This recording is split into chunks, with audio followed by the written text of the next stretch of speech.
Shalom, Yashah, Shalom, Shalom. Call Allah Yahweh. Ba Shema Mashiach, Malak Yahushai. Wherever Kagadash.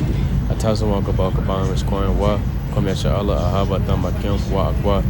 Amen. We back at it with another video through the mercies, the spirit, and the power of the Most High God, Yahweh, Ba Shem Yahushai. Right? We in transit on the train today, man. After a long day in New York. Most High willing, this video is edifying. Sirach 20 is very, very, very crucial, man. And I love verse 32.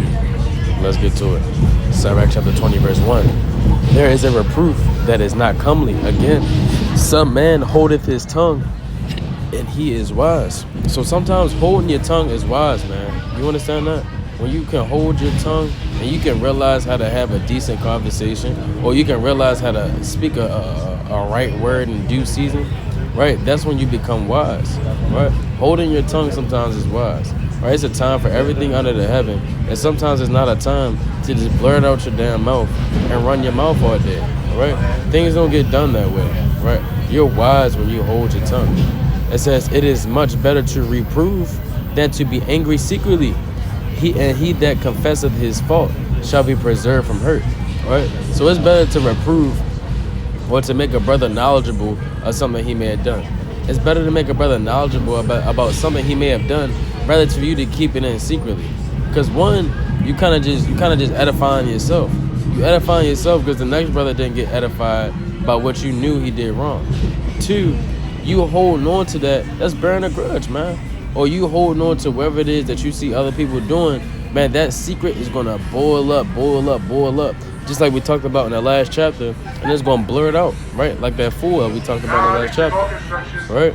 Verse 3 says, how good is it when thou art reproved to shew repentance, for so shalt thou escape willful sin, man. Brother, when somebody might tell you, somebody might give you some advice, right? Somebody might reprove you to do something better or to move differently through the spirit. That is beautiful, man, right? That is very good, as the scripture said, because that's literally somebody showing you the right way to go, right? That's literally somebody showing you, okay, boom, you can avoid so much stress, you can avoid so much problems, you can avoid so much trouble and anguish if you just listen to this counsel, right? It's good to know how to receive instruction and to be reproved, man. It says, as is the lust of an eunuch, right?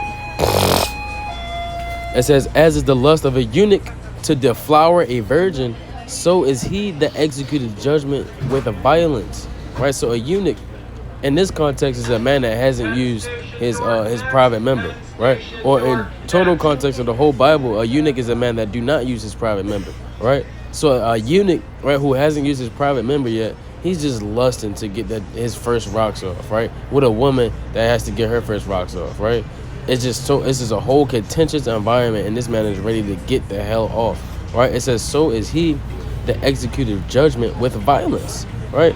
So you might be mad at a brother, right? Or you got something going on, or you got some type of reproof that you held to yourself, and you want to execute it violently because you kept it as a secret, and it's just too much boiled up, man. Because when you're ready to rebuke somebody, that's what Jake said. Jake said, I'm gonna punch him in his damn mouth, man. Right? Right, that's just you burning in your damn rage demons, right?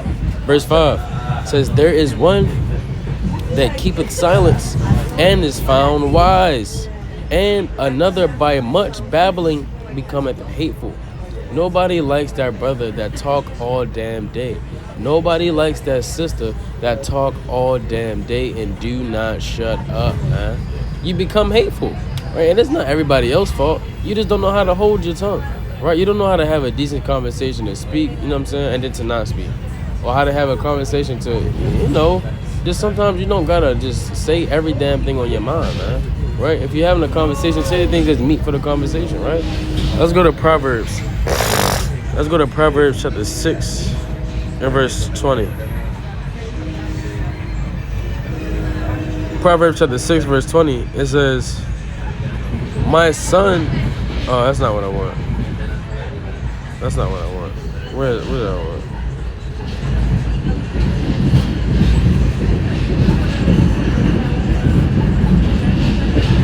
Right, Proverbs chapter 6 verse 3, Salaki. It says, I'm going to start at verse 2. Proverbs 6 and 2. Thou art snared with the words of thy mouth, thou art taken with the words of thy mouth. Right? Because that person that talks too damn much, he condemns himself through his words. And anybody that actually knows how to listen during a conversation, you know people do this, right? People talking, brother just talking all damn day. They don't know how to shut up. Next thing you know, he done damn snitched on himself, right? Verse 3, do this now, my son, right? And deliver thyself. When thou art come into the hand of thy friend, go humble thyself and make sure thy friend. Because at the end of the day, when you are able to hold your tongue, right? Or when you are able to bridle up your lips, you're being humble at the end of the day, right? Let's get the definition of humble real fast. Let's get the Google definition of humble.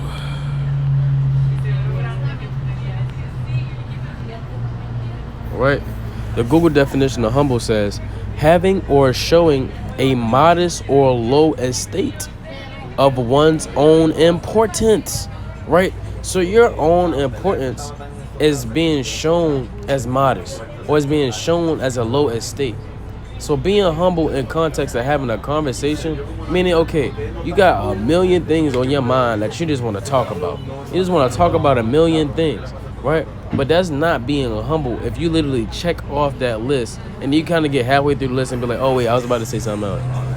Oh, yeah, and then you go on and you check the last 10 steps to that damn list. That's not being humble. What's your conversation, man, right? That's why Sirach said what? Let's go back to it. Because sometimes when you're able to just slow down, right, and just say things as meat for a conversation, you're able to help yourself much better. You understand that? Talking to a brother or talking to a sister that don't know how to say a couple sentences and then just let it go, it's very annoying, man. It's very annoying. This is why the scriptures say you become hateful, right? It says, some man holdeth his tongue because he hath not to answer, and some keep silence, knowing his time. Like, you have to know your time when it's time to speak, man. Right? Know your time. This takes, a little bit of discernment. It takes public interaction, right? To know your time when it's time to continue the speech, or, you know what I'm saying, or how to say what you want to say in decent timing, man. You understand that? You got to know your time.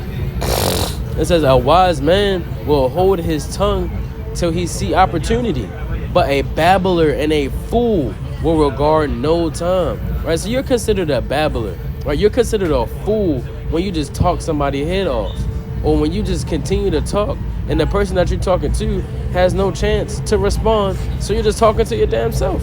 You're considered a babbler and you're considered a fool, man. You understand that? It says, use that. It says, he that useth many words shall be abhorred, right? Right? And we know what the word abhor means. Right? If you use many words, you should be abhorred. It says, and he that taketh to himself authority therein shall be hated. Right? Hey, you're being abhorred when the next person just walk away. You're in the middle of your sentence, and I turn my face and I just walk away from you, man. Right? That's you being abhorred because you're using too many damn words. It says, and he that taketh to himself authority therein shall be hated. Right? So you take, basically, that's really what you're doing. When you're having a conversation with somebody and you don't know how to keep it in season and say a certain amount to where as though your point can be heard and your point can be examined, you understand that? Man, you're taking authority, right? And that's the exact opposite of being humble. Remember, being humble is being modest with the things. What does it say? It says being modest or in low estimate of one's own importance, right? So your own importance, you show it modesty. You understand that? Because a dialogue is what? 50 and 50. It's between two people. You understand that? Well, if you're edifying somebody, you can't just talk the whole damn time, right? You got the truth. You got the keys. You got everything you need from the Holy Scriptures through the mercies of the Most High. But guess what? You got to be a low estimate, or you got to have modesty of your own importance, right? And that's when actual edification comes in. When you're having a conversation. When you're having a conversation, or when you're doing, what the hell? They don't know that you can walk down. You can walk through. I thought that's outside. No, it's not. It's another train car. You just walk through and push it. But they cut it off. Anyways, Salakia. Thought somebody was about to fall out the train. Right? Basically, you're having authority when you're not supposed to have authority, right? Right, and that's what I was saying. That's when edification comes in. edification comes in, right, when you can able to build somebody up from when you first started talking to them, right? We're having a conversation, we're talking about something, whatever, we could be talking about the scriptures, right? Edification comes in when you don't just continue to tell me everything I already know, you keep backtracking your statement. Edification comes in where you're able to talk and we're able to build to a certain point and actually gain and get somewhere during our conversation. If we're not getting nowhere during our conversation, that's not edification. That's the exact opposite of that definition, right? Let's read on. Sirach chapter 20 and verse number 9. There is a sinner that hath good success in evil things, and there is a gain that turneth to loss, man. Right? This is why the Most High said, fret not thyself of evildoers. Right? Don't fret yourself and get mad because evildoers are going to have a recompense. And because evildoers have what? They have a good success in evil things, man. It says, there is a gift that shall not profit thee. It says, and there is a gift whose recompense is double. There is an abasement because of glory, and there is that lifted up his head from a low estate. There is that, it says, there is that buyeth much for a little, and repayeth it sevenfold. A wise man by his words maketh him beloved, but the graces of fools shall be poured out.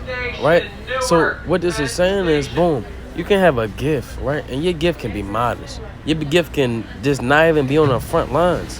But that gift that you have can be multiplied double fold, right? Every gift, every talent that you may have don't gotta be on the damn front lines for everybody to see, man.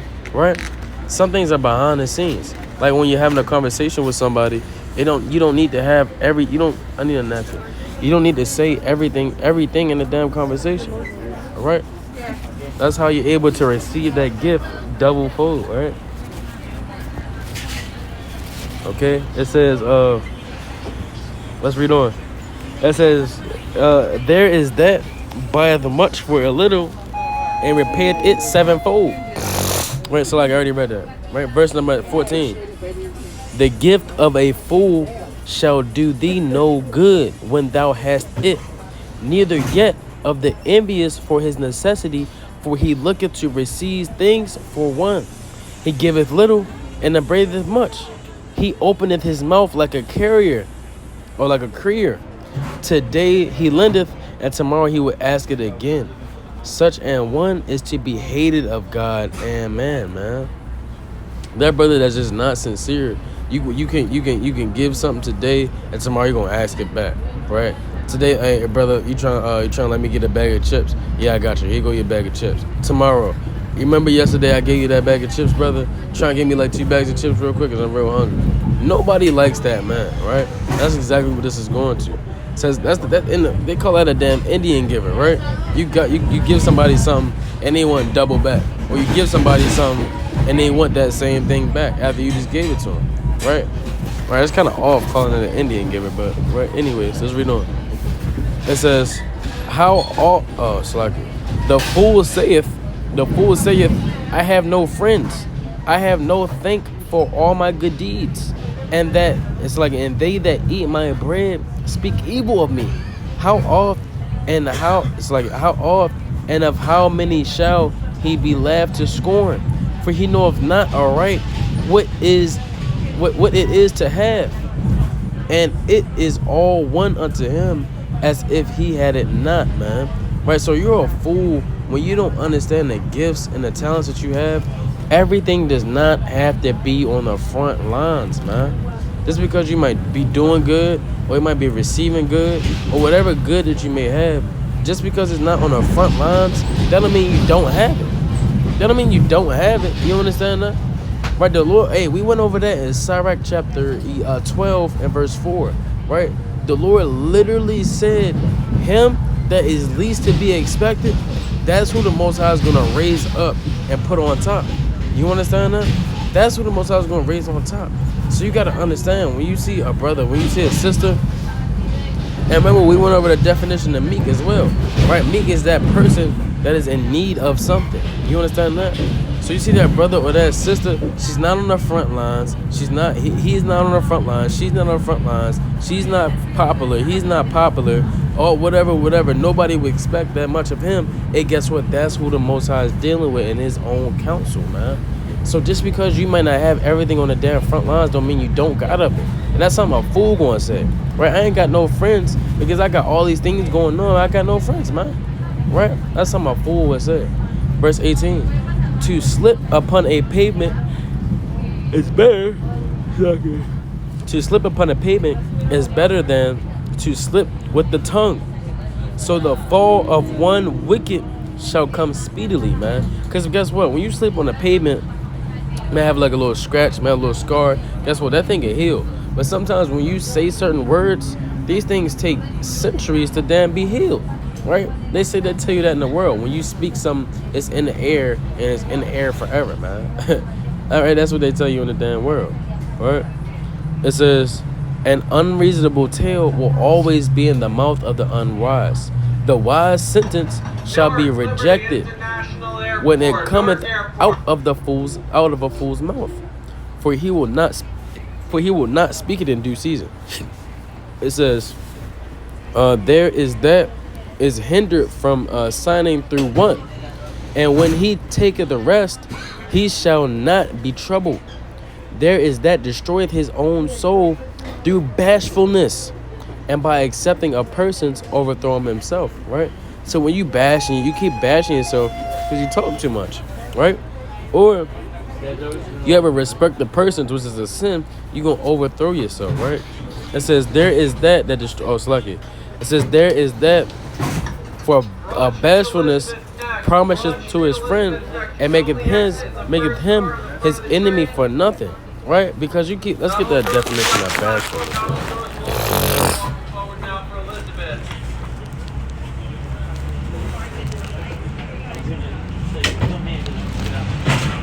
right? Right. It says reluctant to draw attention to oneself. It says shy. All right. Let's go to this. It says there is that for bashfulness promises to his friend and make himself an enemy for nothing. Let's get this precept in the book of Proverbs. Right. It's one of my favorite precepts. In the book of Proverbs, chapter 15 and verse number 23. Right. It says, a man hath joy by the answer of his mouth, right? A word spoken in due season. How good is it? Right, and this is something that should be practiced, man. Because everybody don't know how to communicate to a T. Right? Everybody goes through that certain situation sometimes when you say things that you don't mean. You understand that? Or you're trying to be over humble and you kind of condemning yourself. Right? It may seem like you haven't respect the persons because you're trying to be overly humble, man. Right, you're condemning yourself and you're making them an enemy for nothing. Because you're trying to be over humble, but guess what? At the end of the day, words spoken in due season take practice. It takes public communications. Right, talking to people, man. Right, these things happen. Right, and that's what ultimately, as you men, that's what's going to help you become a better teacher. When you learn how to talk to people, when you learn how to address people, when you learn how to use your words in specific situations. All right, it says, verse 24. It says, a lie is a fool. It says a lie is a foul blot in a man, yet it is continually in the mouth of the untaught. Because an untaught man, he's gonna continue to lie. Why? Because he's proud. Right? The exact opposite of humble. It says a thief is better than a man that is accustomed to lie, but they both shall have destruction to heritage, man. Right? So I'd rather you take something from me than you just lie to my damn face, man. Straight up. Right? But guess what? Both of them gonna be damn destroyed. It says the disposition of a liar is dishonorable, and his shame is ever with him.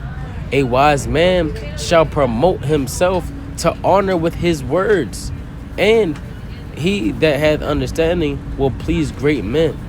He that tilleth his land shall increase his heap. Oh, Sluggy, 1 point. What Sluggy? That just popped up in my head, right? Hey, at the end of the day, you come to the truth and you learn these precepts and you learn certain things. You can make somebody an enemy for nothing, for trying to be overly humble. You're just being forced, right? Somebody say, hey, brother, there's some nice shoes. You say, oh no, you just do the damn most, right? You turn her off and you run away or something weird. You know what I'm saying? You making somebody an enemy for nothing because you're just doing too much. Right? You're being overly righteous. Being overly righteous and trying to be overly humble, all these other things gonna make somebody an enemy for nothing, right? But it says, he that tilleth his land shall increase his heap, and he that pleaseth great men shall get pardon for iniquity, right? So when you pleasing great men and you're tilling your land, that's you doing it with wisdom. Because when you're reading these precepts, it takes application on a whole different level because these things take practice. You can't just read it and think you have an understanding, right? In order to please somebody with your words, and in order to, let's get that precept in Proverbs, right? Because it says, he that tilleth the land, right? Let's get that proverb. Let's get that proverb, right? He says, he that tilleth the land. This is Proverbs chapter 22 and verse number 29. It says, seest thou a man diligent in his business? He shall stand before kings. He shall not stand before mean men. Right? So this is a man diligent in his business, right? And this is actually applying the precepts with wisdom. You understand that? So applying the precepts with wisdom allows you to do what? It says, let me read that again. It says, he that tilleth the land shall increase his heap, and he that pleaseth great men shall get pardon for iniquity. Right? So you actually being diligent in your business. You actually learning these precepts on how to communicate. That's something I study. That's something I personally study. I personally study the damn English language, and I speak it fluently. Because there's certain words that you can use at certain times to, in the world, they say they give off a certain vibration, or they give off a certain mood, or they give off a certain perception, right? When you're teaching or when you're edifying, these things are very key, right? So if you speak Spanish primarily, you study that Spanish language, even though you speak it primarily, right? Portuguese, whatever it may be, man, right? That actually allows you to do what? That's what's going to allow you to please great men, and that's what's going to give you pardon for iniquity, right? Why? Because that's also helping you to offend less with your tongue. Because remember, the Lord said, who the world is perfect, right? That man that don't offend with his tongue. At the end of the day, we all offend with our tongue. So to become more perfect, we gotta learn how to not offend with our tongue, right? Verse number 29. It says, presents and gifts blind the eyes of the wise, and stop up his mouth that he cannot reprove. Wisdom, right? Because you get a gift and it's just sitting on your top of your heart, like, he gave me this, let me not do X, Y, Z, you know, right? You get soft, right? It says, verse 30, wisdom that is hid and treasure that is hoarded up, what profit is it? It's like, what profit is in them both, right? Because to a certain extent, it's good to get built up with wisdom, and it's good to get a certain amount of understanding before you go and you try to apply it, all right? Because why? Because wisdom kind of take her time with you, man. Right? Wisdom kind of try you, and she take her damn time with you, right? But at the end of the day, certain wisdoms not are to be just treasured up with you, right? You know the Deuteronomy 28 breakdown, you just keeping it to your damn self. You don't want to go teach because you don't, you know what I'm saying? You just shy, right? So at the end all right, we're going to wrap this up, right? It says, verse 31, better is he that hideth his folly than a man that hideth his wisdom, right? It says, necessary patience in seeking the Lord is better than he that leadeth his life without a God. Necessary patience in seeking the Lord is better than he that leadeth his life without a God. So at the end of the day, patience with your brother, patience with your sister, and your communication and your thought processes and all these other things is what's going to allow you to increase in this truth, right? That's what's going to allow you to please great men. You understand that? That's what's going to allow you to go and go and go, right? As a sister, as a brother, you're having a conversation, know how to hold your tongue, right? Actually study the ins and outs of a conversation, man. Get into linguistics, right? Get into linguistics and understand how, you know, certain languages have certain vibrations and things to say, when to say it, how to say it, and how body language and all these other things, your countenance, just like we went over yesterday, and how all these things play a role into that. You understand that? Man, get in, tap in with these things, because this is what's going to allow you to grow, right? And the end all be all, this is all it takes being humble, man. Because it takes to be humble to have patience on seeking the Lord. It takes to be humble to actually hold your tongue and to let somebody else finish talking, right? And with that, shalom, shalom, shalom, shalom.